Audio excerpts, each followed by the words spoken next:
Mbadi. That's chude me before we start. Wasakatonge.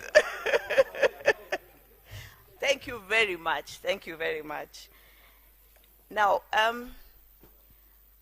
I will not claim that I have the credentials to stand here and speak before academic giants, because when you're a student at the university, you are a giant as far as learning goes. But I will say that I have that little experience and niche and space that may allow me to be able to speak to you about certain issues, and I'll tell you briefly why I think so. Now, I'm sure that in this room, the number of people who are 30 years must be extremely few. And I have been working for 30 years. Now, I have been an advocate, of course, of the High Court in private practice, and that was a lot of fun. And then I have gone and done different things. I was a legal counsel at FIDA. Those were the days when FIDA was feared by men thoroughly, because when they saw us, they thought we were going to take all their money away. I moved from there and went and worked with different international organizations, among them different UN agencies. And then after the post-election violence in 2008, we were the team that was selected by the two brothers, President Mwai Kibaki and Prime Minister Raila Odinga, CGH, may their souls rest in peace, to form the first Cohesion and Integration Commission, where I worked as the vice chair. I then went to deal with issues of political parties, where I was the presiding member, which means like the head of bench 2, together with my colleague, may his soul rest in peace, Chalombobu. And after that, I went back to international organizations, and then now I am at the National Treasury. Now, given that vast movement across the various arms of government, the only arm of government that I've not worked in is the legislature. I thought it would be important for me to speak to you as we launch this great thing. And this great thing that we are launching today is thanks not just to the patronage of FCPA, John Mbadi, the Cabinet Secretary, National Treasury. By the way, you need to be on top of things, and we say young people don't read. It is no longer National Treasury and Economic Planning. The President of the Republic of Kenya passed a paper where he named it as the National Treasury. So he's the Cabinet Secretary of the National Treasury, and he was able to grasp this idea because of 5 vibrant people amongst you here. That is Okech Solomon, Quinta Owimo, Sam Ougo, Alo Joel, and Obade George. Their hard work, their enthusiasm, their skill, their wish to have you participate in this process is why you're seated here today. And please give them a round of applause for that. Now, as student leaders, because National Treasury is here, it is not just the Cabinet Secretary, but the National Treasury team is here. And the Treasury team is here because they want to walk this journey of managing the financial resources of the country with you as students, to be able to ensure that you have a say, that your voices are heard, and that you're not just passengers in the vehicle that is pushing the national agenda forward. And it is for that reason that it is important for you to be able to understand how meaningfully you can grasp this opportunity. An opportunity that you're given is as good as the use you make of it. Now, one of the things that you will note is that sometimes you can have a great idea and you may want to do something with that idea, but if you don't know where to take it and you don't know who to engage with in as far as that idea is concerned, then the idea remains that. And I'm sure most of you have seen this common thing that people talk about your tombstone being written that Millie, here lies Millie, and the great many ideas that she had that never saw fruition. So it is important, and it must burn you as student leaders to want to know how best you can use this opportunity to engage in the budget process, both at implementation stage and also at the stage of actually developing or crafting the budget process. And in order for you to do that, you must understand governance. And when you understand governance, governance is simply what, and I'm sure that most of you know what governance is. Since one thing I didn't tell you about myself when I began my introduction is that I am a practicing Christian. Do you know what that means? Do you know what being a practicing Christian means? Yes, sir. I actually do. Yes. Someone else? I'm what? A walking Christian. Now, a practicing Christian is a person who fails every day and gets up every day to repeat their lives and to try and better themselves. And because I am that, I know that Christians believe in Sadaka. So we must changa. So when I'm speaking, I will ask you to changa into this conversation with me. So I want you to tell me, what is your understanding? Because that is your mchango. As far as Christianity goes, your Sadaka. What is in your understanding would governance be? Or how do you understand governance? There's no right answer, there's no right response. We are just putting our heads together. And you know my voice is actually very loud. So I can actually move from this podium, and when I come and stand beside you, you have to speak. So it's better you offer yourself before I come and stand there.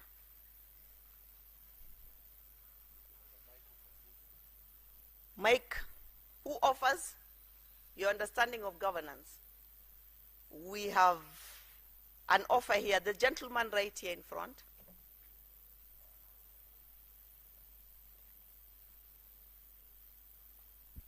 Well, I think governance is being part and taking responsibility in leadership. Yes. That's an option, yes. Anyone else? Yes, sir. Good afternoon. Good afternoon. My name is James Lopeta from the University of Nairobi. Governance is a framework used by an organization or an institute so that everyone feels part that their contribution is heard. So that's governance according to my input. Yes. Yeah, good afternoon, ladies and gentlemen. Good afternoon. Yeah, I think I had not introduced myself. Kirutu Paul Samuel, a former Secretary General of Maseno University, and also standing in as a USPAC representative, as a youth and student coordinator for peace and security. Now, on governance, I can say that governance is, in another way, is a mode of leadership. Yes. Thank you very much. Thank you for those who have been brave enough to stand up and share. Now, governance is simply the system by which an organization, an institution, even with your, I'm not going to try and even say the name, but there was this famous organization here that stood up and introduced themselves.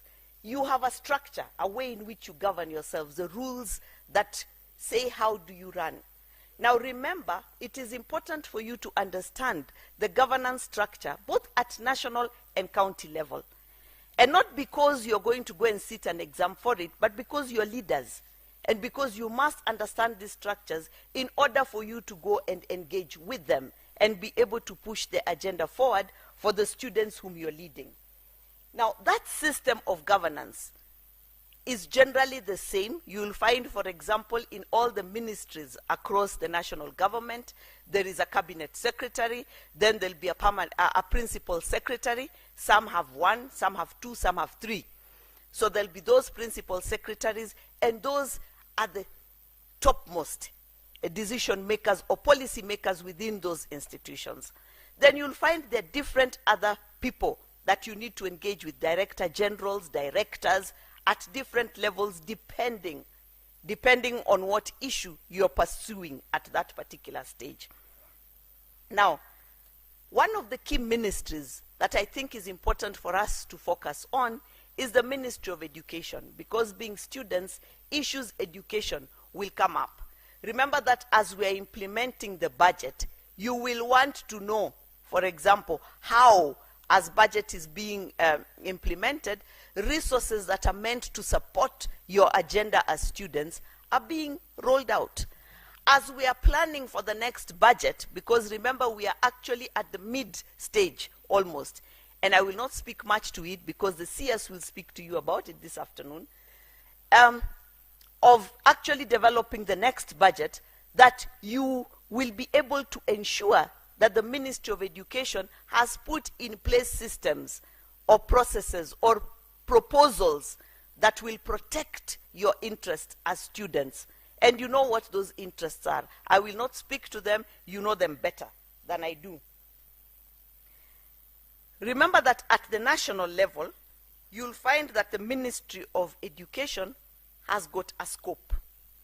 And the scope of that ministry is setting up the education policy, is setting up standards, is dealing with issues of curriculum, is dealing with issues of examination, granting of university charters, and universities generally. Now, why is it important for you as leaders to know this? So that you know where to address your issues. If it is an issue of money, is it a policy issue or is it an implementation issue? Do you want that issue to be changed? Do you want the government to change the mode that they are using to apply that policy, or do you want them to implement it better? So at what stage are you engaging with the government in this process? That is important for you as leaders to know. If you don't know, then the students you're with will not know. And if they don't know, then we have students getting agitated. And I'm sure most of you saw when we were working on the budget that we are currently implementing, a student who stood up to take on the cabinet secretary with a lot of false information that she had obtained from digital and social media. So this information is best received from you, and you have the capacity, the ability to be able to get that information. Now remember that at the national level, the Ministry of Education will of course handle, just to mention a few, higher learning, special education, promotion of sports and sports education, and then institutions of research, amongst others. Now, if you know the scope that they handle, then you will know the level and extent to which you can engage them in promoting the interests of students in as far as the budget is concerned. Let us not hear again, after you have this grand opportunity, as being the first people. And by the way, that list, if I were you, I would be taking pictures of the registration list so that I can frame it, so that one day, 20 years from now, you'll say you are in the inaugural team of persons who said that students must be engaged and must be involved in the budget-making process in this country, whether it's implementation or development stage. So once you have that understanding, you'll know at which space and which process you can engage the government with. Now, at the county level, remember that different counties have different titles. But before I go there, we know that at the county level, their issues basically is pre-primary education, village polytechnics, homecraft centers, farmers training centers, and childcare facilities. That's the scope of education that falls under the county government. But you will know that at the county level, you'll find they have a CEC, and you have to find what title that CEC has, because counties have named them differently. I took two examples. One, they call Skills Development and Care. That is Nairobi. That is where you will find someone who may deal with issues that concern you. In Nakuru, they have Education, ICT, e-government and public communication. So that is where you'll find that issues that concern matters that will affect the students that you lead fall under. At the national level, it's a little easier because you'll find there are 3 state departments under the Ministry of Education. One is the State Department for Basic Education, and that's as basic as I can go. And then there is the State Department for Vocational and Technical Training, and then there is the State Department for Higher Education and Research. So it becomes easy to know which state department you want to focus your issues on, and you want to be sure that what are you done, what do you do with them, that you are involved as stakeholders. Remember that the budget process is not a mystery that is held at the National Treasury. National Treasury gives the guidelines. The National Treasury gives the parameters within which this should work.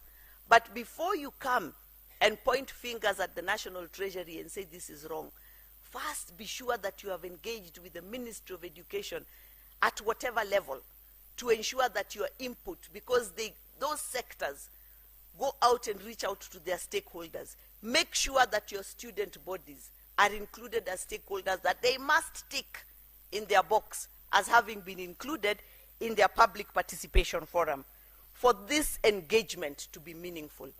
Because we want this to grow from height to height.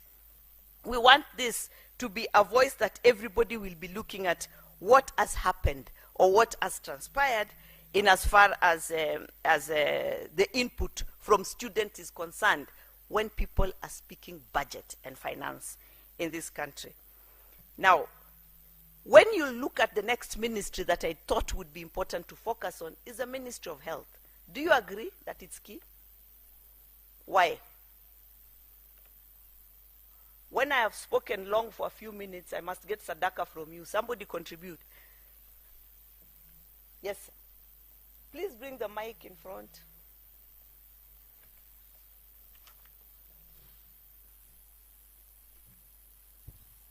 Yeah, hello. It is important that we also discuss the Ministry of Health, because you've mentioned education. Yeah, it's important that we focus also on the Ministry of Health, because as you've mentioned, education affects almost every household in Kenya. Same way, health affects every individual in this nation. And as young people, that should be our point of concern. Thank you. Thank you very much. Very true. And you know that some wise woman somewhere once said that until you have a health issue, you will not know that you've had issues in your life. You'll think because your dad or your mom is harsh that you have problems. Or you'll think that because your parents have given you limited access, like your parent was telling us today, my children only get smartphones at a certain age. You'll think that you have a problem because you're not getting that. But you have no problem until you have a health issue. Once you have a health issue, you realize every other problem becomes very diminished. And matters of health and medical coverage, in as far as people in your age sets and persons in university or in learning institutions are concerned, is something that is key. Because sometimes your age definition, the matter of the scope and extent to which you can be covered as a dependent, or whether you need to contribute, those are issues that become pertinent, particularly when you have a health issue. When you're fit and fine, it's okay. It can become a secondary issue. But when you have that health issue, then it becomes primary. So the Ministry of Health, whose key mandate is to build a progressive, responsive, sustainable healthcare system for accelerated attainment of the highest standard of health to all Kenyans, has, of course, the Medical Services State Department, which is the state department that plays the crucial role of shaping healthcare in our country. And then it also has the Public Health and Professional Standards Department, which is the state department that is responsible for critical functions related to public health. Now, it's important for you to know these state departments under the Ministry of Health to understand the scope and mandate so that the issues of coverage, contributions to SHA, because we are now talking SHA in this country, and we are no longer saying that we don't want SHA, we're just saying make SHA work better, because it is already working. So it is just about improving it. So it is important that you are able to engage with those state departments to ensure that the concerns and the medical concerns, persons with special needs, etc., are taken into account and that they are budgeted for, or that they are considered when budgets are being written in this country. Now, at the county level, of course, you would engage with those with the different CECs or the different departments at those county levels to ensure that the county is able to cater for some of these concerns that you'd have, as far as particularly maybe whether it's inpatient, outpatient, because depending on which hospital, we know the SHA regulations, which hospitals you need to go to before you can be referred to the next hospital. It will be important for your engagement. I'm giving you simple tips as leaders, because this is the work that we anticipate you will be doing. This will be the exciting document that you will be presenting, and the whole nation will be happy to see that for the first time, the students, the academic leaders, because at the time when you're learning now, when you're in college, you are deemed to be the giants of knowledge, because you're generating it and you're dealing with it every day, that this is what your input is in as far as issues relating to young persons is concerned. So that before we agitate, before we complain and point fingers and say that this budget does not speak to us, let us also take that step to ensure that our voice is heard and our issues are incorporated in that budget. Thank you very much for listening to me. I will assume you were listening because you did not walk out. So I'll assume you are listening. Thank you, and back to the moderator.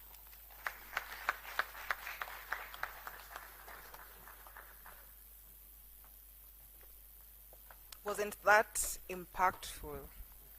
Did your neighbor learn something? Ask your neighbor, have you learned anything? Have you gained anything? And what have you learned? Right. Thank you so much, Wakili. It was such a pleasure to hear you speak and speak so articulately. When I grow up, I want to speak like you. Definitely. Now on to our next address, which is from the one and only Mr. Osborne Yogo, who also works under Honorable FCPA John Mbadi in his office at the cabinet, at the National Treasury rather, and will be speaking to us on leadership styles that student leaders can apply in their quest to grow as leaders. Now we'll get to engage with him and listen from him.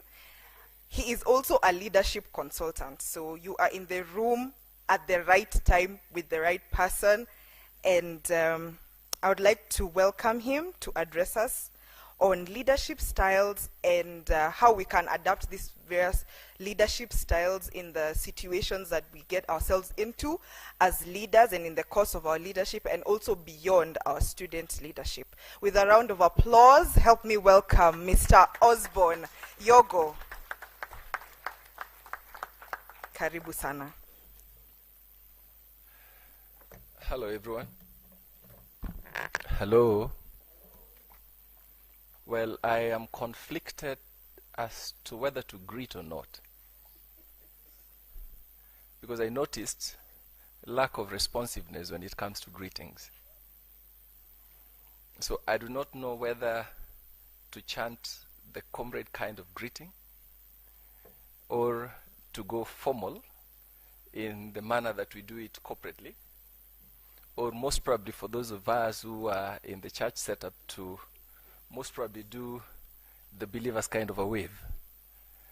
So I would most probably try the three and see if there could be response of any kind.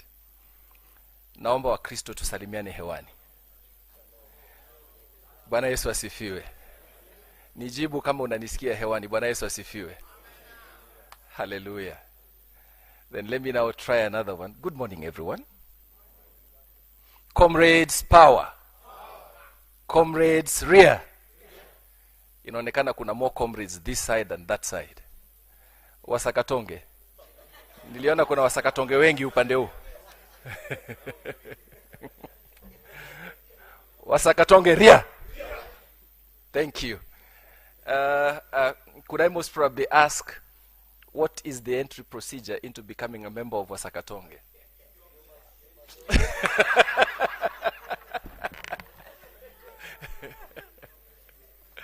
Somebody said I must have to be jobless first. Well, I think even when I still have the little responsibility that God has privileged me to have, I am still a Msakatonge. Isn't it? And I noticed that Wasakatonge is basically made up of student leaders and former student leaders. Well, I think I am an emeritus. And proudly, my institution, one of the institutions that I was privileged to pass through, is represented here today. I was privileged to pass through 2 institutions in the country. I was only in one institution for 6 months. That was the University of Nairobi. I was one of the casualties of a generation that really fought the government, led by a gentleman known as Karl Marx. I don't know how many people remember that. And I was only a first year, and the handboy for a gentleman who is apparently also my colleague today is known as Moses Oburu, who happened to have been the longest serving chair of the University of Nairobi Students Organization. I don't know how many of you have the information about Moses Oburu. Those of us who come from the greatest university in, could I say the greatest university in Africa? In the world. So go find out who Oburu was in the team of Karl Marx. So I wasn't such a politician per se, but only by privilege. He happened to have spotted me one of those days because I took keen interest in what he was doing, and he loved wearing a lot of African wares. So when I got attracted to him, he gave me his bag to carry. And that became my tradition on every single day, to carry his bag for the meetings he was going. And now he would send me when the strikes were being organized. I became a casualty. He never was a casualty. So, well, I suffered. I managed to get a privilege of going to study in West Africa. That was in Nigeria, and that is where I did my first course on leadership. And then I did my second degree at the Kenya Methodist University. And I saw Kenya Methodist University here. So I am a proud product of Kenya Methodist University. Apparently, I was the student leader who went to that institution and didn't like the students' constitution and decided to lead what was called a constitutional review. And I managed to produce the constitution that the institution is using till today. I had a very bad spat, and at one point made one of our vice chancellors, Professor Mugambi, be fired because they felt that we were trying to break the institution into 2 and have Meru and also have Nairobi. My successor was Adede. So I am a product of Kenya Methodist University also, and also an emeritus. I had my 3rd course, that is a postgraduate diploma in business administration at the IMS International, that is based in Singapore. But I'm also proud because I have also had the names of 3 institutions where I am privileged to have children. I have a child in Kenya School of Law, and I saw somebody there. I have a child in ZTech University. I saw the leader somewhere here. And also I have a child in KCA University. So I think by and largely I am privileged and happy to be here with you guys. I am given one of the hardest topics to handle today, because like beauty, so is leadership. I want us to understand that the best way that we can benefit from any procedural institutions is one, understanding, and two, institutionalization of leadership structures. I would also want us to understand one of the reasons why we would want each one of us to imbibe leadership ability or inculcate the kind of virtues that are required for leadership is to help us further this discourse, because it must not end here. We, being privileged to be the pioneers of this kind of a movement, are basically meant to be the ambassadors of my boss, the Cabinet Secretary, the FCPA John Mbadi, and the National Treasury in trying to propagate the agenda that the budget-making process is an all-inclusive process. It is a people-driven process.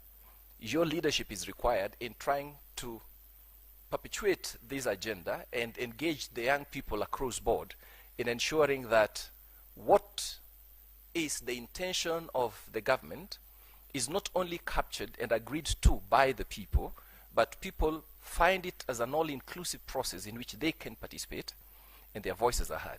And that is why today we've agreed on a rallying call. Bajeti yangu, sauti yangu. Bajeti ya vijana, sauti yetu. So one more time, could I urge each one of us, if you could get out your phone, one more time, take a selfie.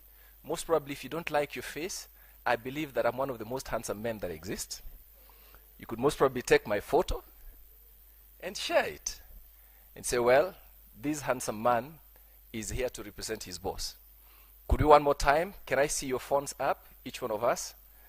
I would start with my own.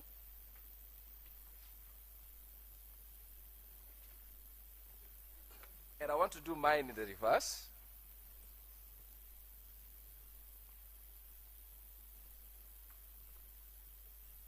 I believe I'm seeing everyone. Wapi wa Sakatonge? Sioni mikono za watu wa Sakatonge.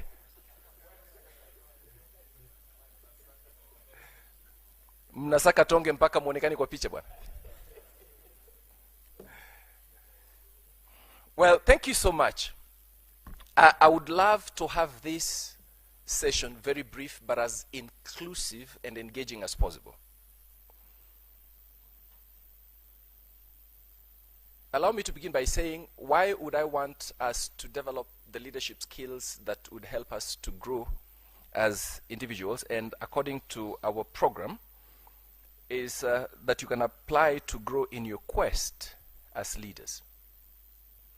One of my colleagues was urging me to share a little bit of my history and my past and how I made it to this place, and he felt that could most probably be encouraging.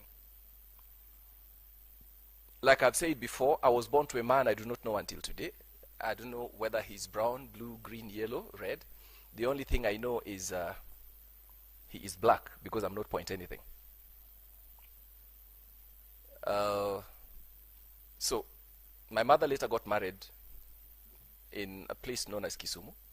I was born in Kisii to a gentleman who did not consider me as a blessing, rather as a liability that needed to be eliminated. So I remember being sent away when I was around 7 years old and slept in a cold classroom until I was picked up by my maternal grandmother. So I went to Ongiche Primary School in Kisii. It was called to Semeta Boys High School, but was unable to make it there. I ended up in then very famous, by all standards, it was known as Kuoyo Secondary School.